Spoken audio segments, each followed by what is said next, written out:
Okay, I found a very interesting story. And this story is about trust and doubt. And I'm about to recite the story. And it goes like this. There is an old Eastern story. Two beggars used to live outside a village.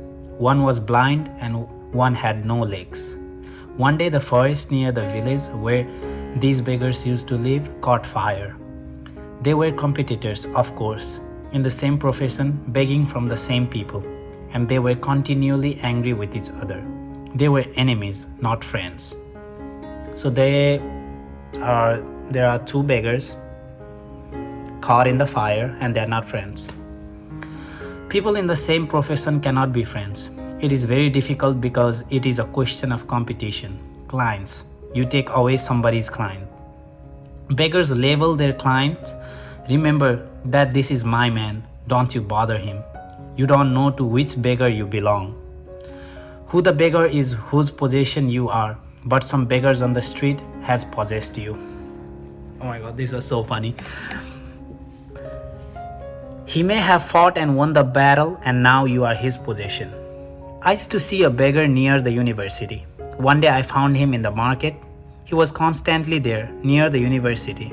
Because young people are more generous, older people slowly become more miserably more afraid. Death is coming close by. Now money seems to be the only thing that can help. And if they have money, then others may help them also. If they don't have money, even their own sons, their own daughters won't bother about them. But young people can be spendthrifts. They are young, they can earn. Life is there, a long life ahead. He was a rich beggar because in India, a student reaches university only if he comes from a rich family. Otherwise, it is a struggle. A few poor people also get there, but it is painful, arduous. I was also from a poor family.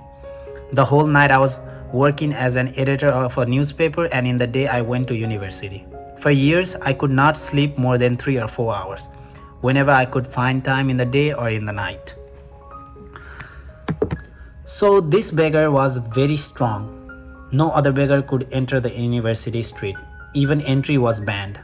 Everybody knew to whom the university belonged, to that beggar. One day suddenly I saw a young man. The old man was not there. I asked him what happened.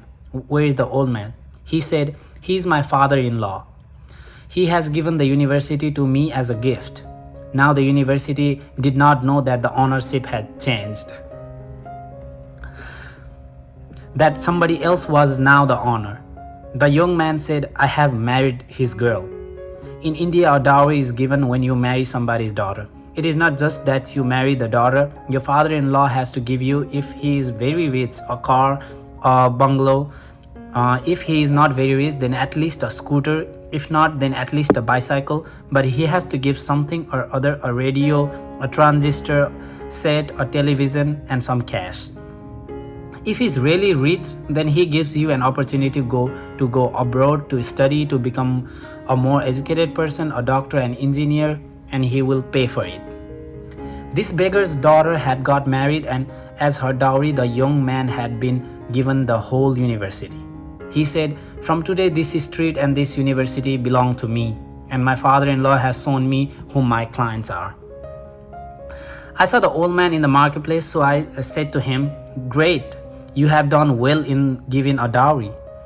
Yes, he said, I had only one daughter, and I wanted to do something for my son-in-law. I have given him the best place to beg. Now I am here trying again to arrange my monopoly in the market. It is a very tough job here because there are so many beggars, senior ones, who have already taken possessions of clients. But there is nothing to be worried about. I will manage. I will throw out a few beggars from here, and certainly he did. So we're going back to the forest story. This was the reference saying that same people in the same profession, two people in same profession, they're not friends. So when the forest was on fire, those two beggars thought for a moment they were enemies. And remember, Those two beggars, one of them is blind and one of them has no legs. They were enemies, not even on speaking terms, but this was an emergency. The blind man said to the man who had no legs, "Now the only way to escape is that you sit on my shoulders, use my legs, and I will use your eyes. That's the only way we can save ourselves." It was immediately understood. There was no problem. The man without legs could not get out. It was impossible for him to cross the forest. It was all on fire. He would have moved a little bit, but that would not help. An exit, and a very quick exit, was needed. The blind man also was certain that he could not get out. He did not know where the fire was, where the road was, and where the trees were burning and where they were not. A blind man, he would get lost, but both were intelligent people. They dropped their enmity, became friends, and saved their lives. This is an Eastern fable, and this is about your intellect and your heart. It has nothing to do with beggars. It has something to do with you.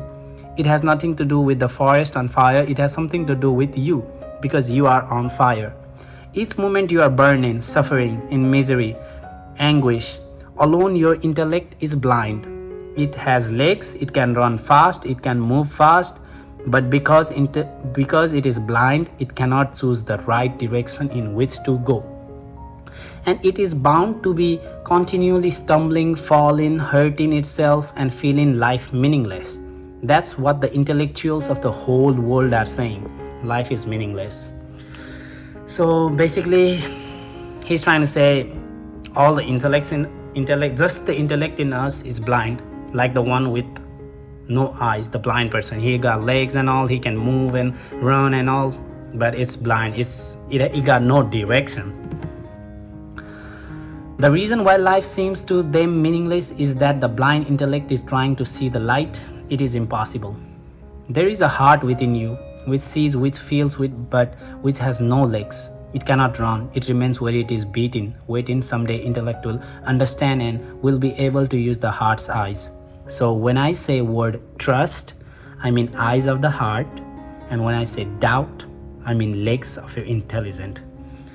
So heart goes with the trust, and